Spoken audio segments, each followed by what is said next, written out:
Hello friends, welcome to the Danny fats. ముందుగా అందరికీ happy Christmas. ఇవాళ మన వీడియో టాపిక్ ఇంకేదో కాదండి, ప్రపంచం అంతా ఎప్పుడెప్పుడా అని ఎదురు చూస్తున్న సమయం వచ్చేసింది. రాజులకే రాజు, ప్రభువులకే ప్రభువు, లోకాన్ని రక్షించడానికి వచ్చిన లోకరక్షకుడు అయిన మెస్సయ్య పుట్టినరోజు ఆయన క్రిస్మస్ గురించి తెలుసుకుందాం. డిసెంబర్ నెలలో కొన్ని కోట్ల జనాభా నోట నిత్యం పలికే పదం హ్యాపీ క్రిస్మస్. మీకు తెలుసా, కొన్ని ప్రాంతాల్లో కొన్ని పండుగలు ఫేమస్, కొన్ని రాష్ట్రాల్లో కొన్ని పండుగలు మాత్రమే ఫేమస్. కానీ ప్రపంచం మొత్తం ఏక కంఠస్వరంతో పలికే పదం క్రిస్మస్ క్రిస్మస్ క్రిస్మస్. కుల మత రాజకీయ విభేదాలు లేని ఏకైక పండుగ క్రిస్మస్. ఇలాంటి అతి గొప్ప పండుగ గురించి ఈ వీడియోలో తెలుసుకుందాం. ఎవరు స్కిప్ చేయకుండా లాస్ట్ వరకు చూడండి. ఓకే అండి, ఇక వీడియోకి వెళ్ళిపోదాం. Let's start the video. అసలు క్రిస్మస్ అంటే ఏమిటి? అసలు పరలోకంలో ఉన్న మెస్సయ్య భూలోకానికి మానవునిగా రావటానికి కారణం ఏంటి? మెస్సయ్య భూలోకానికి ఎందుకు వచ్చాడో తెలియాలి అంటే బైబిల్ హిస్టరీలోకి వెళ్ళాలి.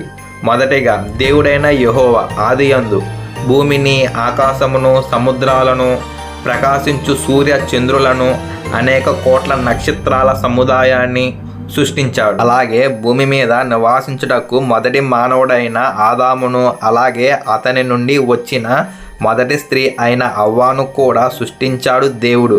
వాళ్ళు ఉండటానికి ఏదైనా తోటను దేవుడు నిర్మించాడు. వాళ్ళు తినడానికి అనేక పండ్ల ఫలాలనిచ్చే చెట్లను నిర్మించాడు. కానీ దేవుడు ఆ ఏదైనా తోటలో మంచి చెట్ల తెలివినిచ్చు వృక్షమును నిర్మించాడు. ఈ చెట్టు ఫలము తప్ప మీరు ఏ ఫలమైనా తినొచ్చు అని దేవుడైన యెహోవా చెప్తాడు. కానీ అవ్వ ఆ పండు తిని తర్వాత ఆదాముకు తినిపించింది. అక్కడ మొదలైంది ఈ స్టోరీ.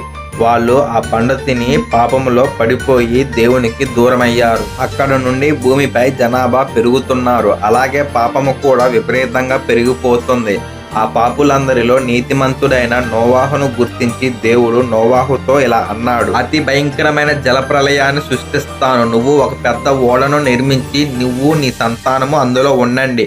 నేను మిమ్మల్ని రక్షిస్తాను. తర్వాత నీ నుండి నీ సంతానము అభివృద్ధి చెంది ఈ భూలోకం నిండిపోతుంది అని దేవుడు చెప్పాడు నోవాహుతో. అదే విధముగా పెద్ద జలప్రలయము వచ్చి అందరూ నశించిపోయి నోవాహు అతని కుటుంబం బ్రతికి వీరి సంతానము నుండి విపరీతంగా భూమి నిండిపోతుంది.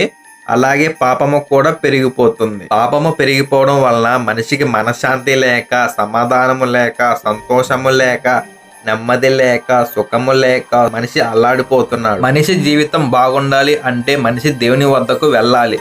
కానీ పాపం వలన మనిషి దేవుని వద్దకు వెళ్ళలేడు.